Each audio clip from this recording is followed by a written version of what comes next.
Eu queria convidar a igreja a abrir suas Bíblias no livro de Marcos. Nós vamos abrir primeiro o capítulo 8. Depois vamos para o capítulo. Amém? Diz assim, a partir do versículo 27. E saiu Jesus e os seus discípulos para as aldeias de Cesareia de Filipe. E no caminho perguntou aos seus discípulos, dizendo: quem dizem os homens que eu sou?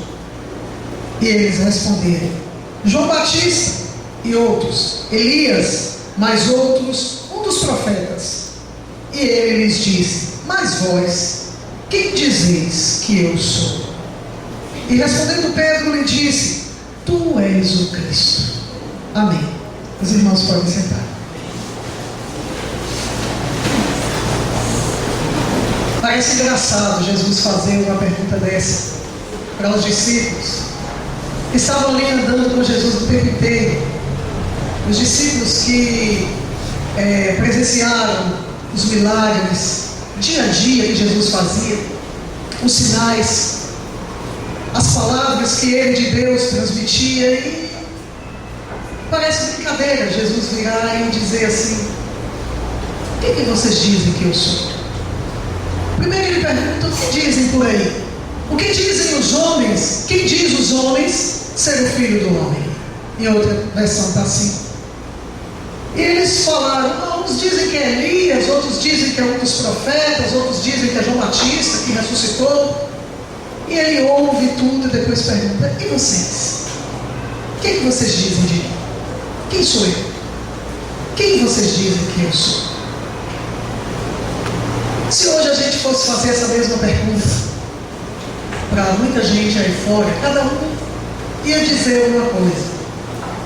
Se eu perguntasse para uma determinada seita que tem aí, eles diriam assim, eu não vou citar nomes, mas eles diriam assim: um anjo que veio, tomou forma de homem e veio com uma missão especial e foi aprovado, consagrado, e depois tomou um lugar especial lá no céu, mas não tem nada a ver com Deus. Se perguntar para outros, diz assim: foi um homem e viveu, e que teve uma vida tão justa, tão justa, tão justa, que Deus o elegeu para ser alguém especial lá no céu, e ele foi chamado Filho de Deus, como muitos se denominam aí, filhos de Deus. Mas Jesus, na verdade, eu acredito que ele primeiro perguntou acerca do que as pessoas falavam, porque ele queria de verdade saber se os seus discípulos entendiam quem de fato ele era. Aí você pode dizer assim: mas parece uma coisa meio sem nexo. Se eles estavam ali, Jesus o tempo inteiro se revelava como Filho de Deus, por que Jesus perguntaria isso? Alguma coisa tinha por trás de tudo isso. Ele queria de fato entender. Como até hoje eu creio que o tempo inteiro ele pergunta para nós: quem você diz que eu sou? Quem você diz? Quem você pensa? O que você pensa de mim? Se a gente voltar aqui para o livro de Marcos, também no capítulo 4, a partir do versículo 36, eu vou ler, os irmãos podem só escutar. Diz assim: e naquele dia, sendo já tarde, disse-lhes: passemos para outra margem. E eles, deixando a multidão, levaram consigo, assim como estavam, no barco. E havia também com ele outros barquinhos. E levantou-se grande temporal de vento, e subiam as ondas por cima do barco, de maneira que já se enchia de água. E ele estava na polpa, dormindo sobre uma almofada. E despertaram-no, dizendo-lhe: mestre, não te importa que morramos, que pereçamos? E ele, despertando, repreendeu o vento e disse ao mar: cala-te, aquieta-te. E o vento se aquietou, e houve grande bonança. E disse: por que sois tão tímidos? Ainda não tendes fé? E sentiram um grande temor e diziam uns aos outros: mas quem é este que até o vento e o mar lhe obedeçam? Se nós pularmos mais um pouquinho adiante, capítulo 6, diz assim, logo a partir do início: e partindo dali chegou à sua terra e os seus discípulos o seguiram. E chegando o sábado, começou a ensinar na sinagoga, e muitos ouvindo se admiravam, dizendo: de onde lhe vêm essas coisas? E que sabedoria é esta que lhe foi dada? E como se fazem tais maravilhas por suas mãos? Não é este o carpinteiro, filho de Maria, irmão de Tiago e de José, e de Judas e de Simão? E não estão aqui conosco suas irmãs? E escandalizavam-se nele. Se nós pegarmos outros textos, se a gente for ler a Bíblia, a gente vai encontrar outros textos de pessoas ainda se assombrando com Jesus, ainda se perguntando, mas de fato, quem é este homem? Quem é este homem? O que é isso? Cada milagre que Jesus fazia, o povo se admirava e perguntava para si, mas quem é este? Até que ponto? Muitas vezes a gente recebe, a gente convive com algumas pessoas e de repente a gente vê algumas coisas acontecendo e a gente fica assim, mas quem é essa pessoa? Parece que você de repente não conhece por alguma coisa que vem acontecer. E eu creio que mais ou menos aconteceu com Jesus. Aqueles discípulos, eles criam que Jesus era o Filho de Deus, mas criam de uma forma que queriam ter certeza. Eles queriam que cada dia fosse assim, solidificada a fé deles, a crença deles, a certeza. Eles queriam ter mais certeza de que de fato não estavam errados. Muitas vezes chega na igreja uma pessoa, faz sinais, faz maravilhas, e as pessoas ficam assim, mas de onde vem essa pessoa? Será que de fato foi Deus que mandou? É de Deus ou não é? Será que Deus não vai dar discernimento para a gente? Fica aquela coisa, aquela dúvida, até que de fato se revele e se confirme aquilo que de fato Ele é. Mas se nós perguntarmos hoje aí fora, quem é Jesus? Cada um vai dar uma resposta. Se perguntássemos aqui na igreja e pedíssemos para cada pessoa levantar e dar uma definição de quem é Jesus para você, você poderia dizer, é Filho de Deus, é aquele que veio me salvar. Outro poderia dizer assim, é aquele que me curou, aquele que eu quero receber de mim, eu quero receber uma cura. Ele fez isso, ele fez aquilo. E cada coisa dessa pode ter sido um dos motivos que trouxe você até aqui essa noite. Pode ser um dos motivos que tem te movido aí na casa do Senhor, a buscar o Senhor, a de alguma forma crer. E se nós voltarmos para o passado, na época de Jesus, a coisa também não era muito diferente. As pessoas, não só os discípulos que eram os mais chegados, se os discípulos sendo mais chegados, eles ainda ficavam duvidando um pouco, vacilando um pouco acerca de quem de fato era Jesus, quanto mais as outras pessoas que não andavam e apenas ouviam falar. Uma certa feita tinha uma mulher, quem conhece a palavra, quem lê a palavra, sabe? Uma mulher sirofenícia, chamada mulher cananeia, que tinha uma filha que estava terrivelmente endemoniada. Ela não era de Israel, ela não sabia nada acerca, talvez se soubesse muito pouca coisa acerca do Filho de Deus que viria para a terra. Ela apenas sabia de uma coisa, que a filha dela estava endemoniada e que em Israel tinha um profeta que todos diziam ser da descendência de Davi, que podia libertar a filha dela daquele demônio. E quando foi um dia, Jesus ia passando com seus discípulos e ela começou a gritar, Jesus, filho de Davi, tem misericórdia de mim, tem misericórdia de mim. Jesus então continuou seguindo como se ninguém estivesse chamando, como se estivesse ignorando aquela mulher. Mas ela continuava gritando, filho de Davi, tem misericórdia de mim. As nações não entendiam nada sobre Davi.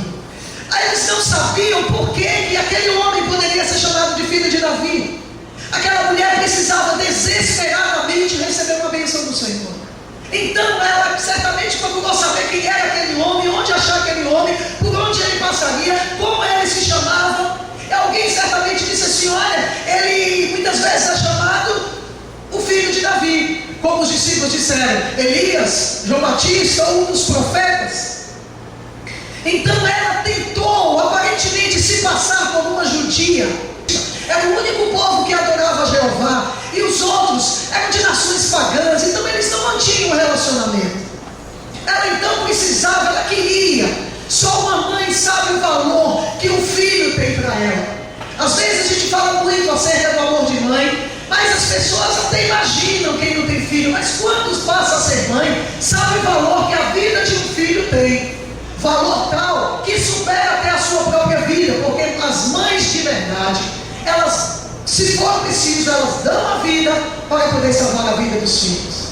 E para aquela mulher, mesmo ela sendo uma idólatra de outra nação, deve ter sido terrível ela ver a sua filha se batendo, endemoniada, falando com voz grotesca, babando, como estivesse dando uma crise de epilepsia, e deixar de ver sua filha saudável, quem sabe, uma jovem bonita, e de repente naquele estado lastimável, que todos geralmente corriam, ou faziam tudo para poder não estar de perto. Isso dói demais no coração de uma mãe. E aquela mãe estava disposta a, se for preciso, até tentar enganar, para poder alcançar a bênção para sua filha, alcançar a libertação para sua filha. Só que ela não sabia quem era Jesus de fato. Porque se ela tivesse noção de que Jesus é o Filho de Deus de verdade, aquele que pode sondar mentes e corações, ela jamais tentaria enganar o Senhor. E ela então se passa como uma judia e sai gritando: Jesus, filho de Davi, tem misericórdia de mim. Jesus só era chamado como filho de Davi por aqueles que eram da nação de Israel e que criam que de fato ele era o Messias que havia de vir. Jesus ignorou para ver até onde a vontade daquela mulher, até onde iria a direção daquela mulher em querer salvar sua filha. Aí os discípulos então disseram para ele: mestre, despede logo, para que ela pare de importunar. Aí ele chegou para ela e ela disse assim: Senhor, a minha filha está terrivelmente endemoniada, e veio e suplicou a bênção para mim. Ele então vira para ela e diz assim: mas eu não posso tirar o pão dos filhos e deitar para os cachorrinhos. Humilhou aquela mulher, aparentemente. Na verdade, ele queria ver até que ponto ela estaria disposta a se humilhar por amor. Então ela se humilha. Eu imagino aquela mulher se prostrando aos pés de Jesus e dizendo: Senhor, mas até os cachorrinhos comem das migalhas que caem da mesa dos senhores, dos filhos. Aí Jesus então olhou para ele e disse: mulher, grande é a tua fé, vai, a tua filha está liberta. Não precisou Jesus ir lá, orar e dizer para o diabo: sai dela, sai no meu nome, cai fora. Não precisou ele dizer nada. Ele só disse: vai. E pela ordem dele ela foi, e a filha dela ficou liberta. Aquela mulher precisava de uma libertação, como a Bíblia também fala dos endemoniados gadarinos, ou de um homem que foi pedir socorro pelo seu filho, e assim vários que estavam endemoniados. Talvez o seu problema ou aquilo que te leve a Jesus não seja nada disso, como a mulher sirofenícia. Talvez o seu problema que te atrai ao Senhor e que te impulsione de alguma forma a crer seja uma enfermidade. A Bíblia também fala de muitas pessoas que chegaram para Jesus porque precisavam de uma cura. Muito conhecido o trecho de uma mulher. Ela tinha uma hemorragia e ela gastou tudo o que tinha e ninguém conseguiu estancar a hemorragia daquela mulher. Não sei se ela tinha um câncer, se ela tinha um mioma no útero ou outra enfermidade que causa hemorragia na mulher. Eu sei que por muitos anos ela pelejou com os médicos, pelejou, mas ela não conseguiu, acabou gastando e não tinha mais recurso algum, e as suas esperanças também foram embora com o seu dinheiro. Então também ela ouviu falar de Jesus, e como ela precisava desesperadamente, só quem sabe, quando passa por uma enfermidade, sabe o valor que a saúde tem. Às vezes a gente tem saúde, goza, e ali fica aquela bonança e se esquece completamente da saúde, mas só se dá conta de que perdeu a saúde quando a enfermidade bate a porta. E aquela mulher passou muitos anos penando ali, e um dia tentou se aproximar, mas ela estava muito fraca. Quando a pessoa fica muito tempo com hemorragia, ela tende a ficar fraca. E a multidão apertava Jesus, ele tentava passar, mas ele sempre era muito cercado por multidão. Mas aquela mulher queria levar a sua bênção contigo a qualquer preço. Ela sabia que ela entrando, forçando a barra no meio da multidão, ela poderia ser pisoteada, ela poderia morrer ali, mas ela não tinha muito mais para perder. Então ela queria a todo custo levar sua bênção para casa. E ela então foi forçando, e chegou a um ponto que dá-nos a entender que ela abaixou para ela tocar na orla. Não era alguém que estava muito saudável, entrou no meio da multidão e ali pediu: olha, dá licença, afasta um pouquinho, porque agora eu preciso pegar na orla, eu preciso pegar ali. Não tinha espaço para isso. Então certamente ela foi se arrastando pelo chão. A multidão apertava o Senhor, empurrava de um lado para outro. Talvez os discípulos tentassem fazer uma barreira para que Jesus não ficasse espremido, mas aquela mulher foi por debaixo, se arrastando, humildemente, porque quando se arrasta é sinal de humilhação, de humildade. Ela então se arrastou e agarrou na veste de Jesus, porque ela dizia: ainda que eu não consiga a atenção dele comigo, se eu tão somente tocar nas suas vestes, se ele é tão poderoso como dizem, se eu tão somente tocar, eu ficarei curada. E ela creu tanto que ela tocou e ficou curada imediatamente. Mas nesse momento Jesus sabia, eu creio, que o Senhor estava ali apertado, mas ele, como conhecedor de todas as coisas, ele sabia que aquela mulher ia se arrastando para tocar. E ele então disse assim: quem me tocou? Aí os discípulos olharam e disseram assim: gente, mestre. Se fosse para ele, diria assim: gente, a multidão está te apertando, o Senhor vem perguntar: que conversa é essa? Vem perguntar quem foi que te tocou? E ele disse assim: alguém me tocou de uma forma especial, porque eu senti que de mim saiu o poder. E aquela mulher então vem, talvez tremendo de medo: agora eu vou tomar uma bronca. Eu arranquei o poder dele, e se apresentou e levou consigo a sua bênção. Talvez a enfermidade não seja com você como foi com aquela mulher que sangrou tantos anos. Talvez seja também alguém da sua família que tenha morrido e que você queira muito que o Senhor faça uma obra, como foi também. A Bíblia fala de Jairo. A filha dele havia morrido, mas ele ouviu falar que aquele homem de Nazaré havia ressuscitado muitas pessoas, e ele creu e foi atrás de Jesus. E ele, o Senhor disse: olha, vai. Senhor, a minha filha está morrendo. E o Senhor então morreu. Aí disseram para ele: não incomoda mais não, tua filha já morreu, está doente enquanto vivia, mas agora não incomoda mais não. Mas Jesus entrou e ordenou: menina, levanta. A vida volta com a ordem do mestre. E aquela menina levantou, e aquele homem creu. Talvez seu problema seja algo que te atormenta, algo que mancha a tua vida, e que de repente você está prestes também a ser apedrejado pela humanidade, pelos homens. As pessoas não te dão valor, você não vale nada, está lá embaixo, desprezado, humilhado, alguém que não presta para nada, considerado assim pelos homens. E você precisa que alguém te ame e te coloque de pé novamente, como aquela mulher prostituta que foi buscar também socorro e foi lançada ali, e que o Senhor então perdoa, ou muitas outras que também Jesus libertou. Mas eu queria dizer uma coisa: não interessa qual seja o teu problema. Certa feita, quando Deus tirou Moisés do Egito para que Moisés fosse libertar o povo de Israel, ele primeiro, para que Moisés tivesse a ousadia de crer que ele conseguiria libertar uma nação de outra nação que a estava escravizando, ele não poderia somente ir pela sabedoria humana ou pela força do seu braço, porque ele seria um derrotado diante do exército de Faraó. Quem seria Moisés para poder arrancar aqueles mais de 1 milhão de pessoas que estavam sendo escravizados lá? Deus então tira Moisés do Egito, leva Moisés lá para o Monte Sinai, e um dia, quando ele menos esperava, pastoreando ali as ovelhas do seu sogro, então ele vê uma sarça queimando, na verdade um fogo no meio de uma sarça, mas a sarça não queimava. Aí ele para e diz assim: olha, o que é isso? Peraí, quando se queima alguma coisa se destrói, fogo destrói, mas a sarça não queima. E então ele ouve a voz de Deus dizendo: Moisés, Moisés. E aí ele fica com medo, e ali o Senhor começa a travar um diálogo com Moisés.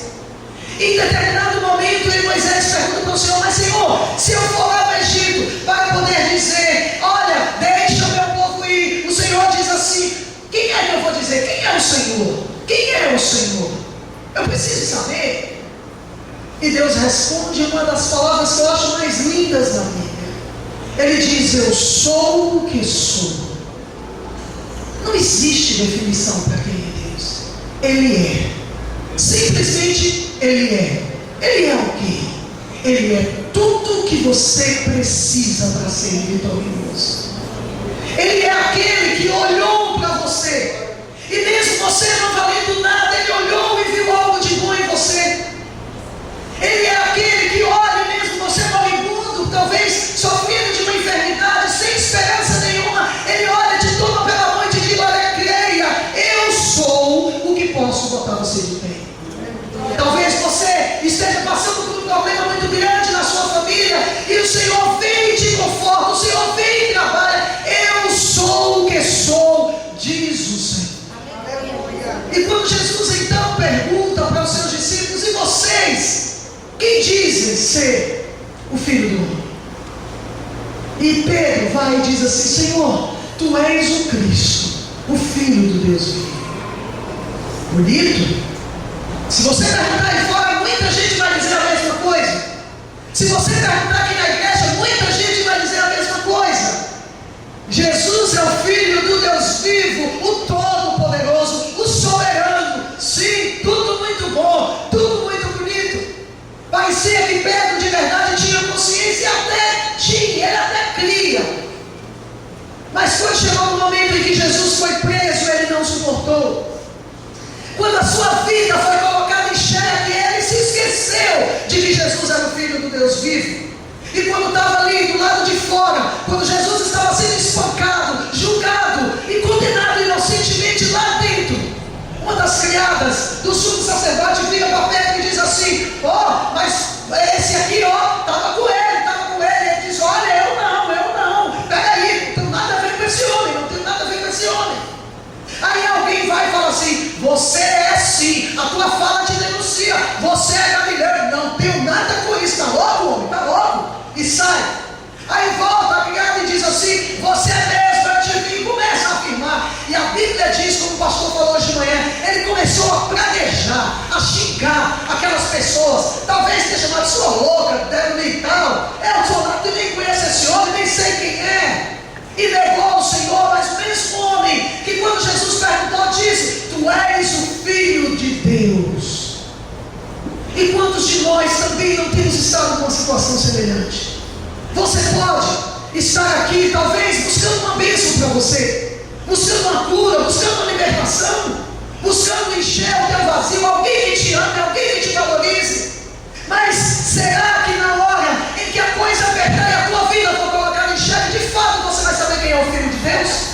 Será que de fato você vai saber quem é Jesus? Na hora que a tentação bater na tua porta e você ouvir a carne gritando alto, quem sabe o teu sentimento, teu orgulho ferido, falando mais alto do que o amor de Deus? Quem sabe você vai escapar, abre a tua boca em mentiras e trai o Filho de Deus? Ou quem sabe você vai sentir vergonha quando alguém te colocar, um crente, e começar a zombar de você? Quem sabe você vai dizer: eu não. Isso é muito comum. Quem você diz ser o Filho do Homem? Os nossos atos falam mais alto do que as nossas palavras. Qual tem sido o nosso comportamento diante de uma situação dessa? Será que muito facilmente a gente tem esquecido, como Pedro, dos milagres, dos abraços, das palavras de consolo, de tudo que se presenciou, de tudo que se viu, e rapidamente tem esquecido de negar o Filho de Deus? Ou será que de fato você sabe quem é que você está servindo?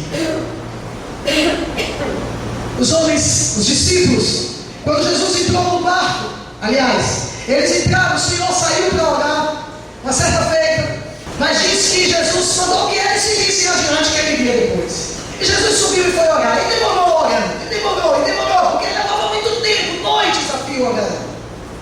E aí resolveu ir, mas não tinha nenhum barquinho para poder levar. Então, já estava tarde da noite, começou um vento muito forte, uma tempestade muito forte, e ele olhou, não tinha ninguém para conduzir. Então ele foi caminhando por cima das águas. E quando chegou de longe, aqueles homens que viram Jesus levantar defunto, que viram Jesus curar enfermidades, que viram Jesus operar milagres, ficaram com medo achando que era fantasma. Oh, me economize. Eu tinha medo de defunto, até o dia que eu me converti. No dia que eu tomei conhecimento que morto não volta para falar com ninguém, acabou meu medo de defunto. Oh, um livro. Eu ficava, não dormia sozinho, não tem que me fazer dormir sozinha. Hoje eu não gosto de dormir sozinha, é tenho medo de acontecer alguma coisa, eu precisar de alguém, não tem ninguém para me socorrer. Mas medo de defunto, jamais. Porque se algum se manifestar, eu sei que é o diabo, e Deus deu autoridade à sua igreja para dizer a Satanás: saia, no nome de Jesus, e ele tem que correr. Defunto não, morto não volta para falar com ninguém, assim diz as Escrituras.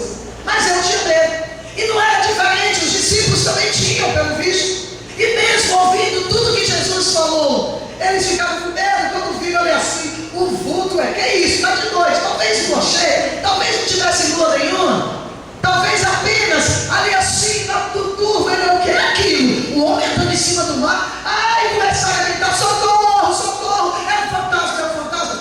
Os homens valentes que testemunharam os feitos de Jesus.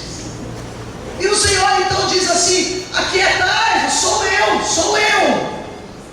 Aí olha assim, aí Pedro, né, o mais ousado, aí, Senhor, ele talvez fosse mais velho, talvez ele se sentisse na responsabilidade de dar exemplo para aqueles jovens, e ele então tinha que mostrar que não tinha medo.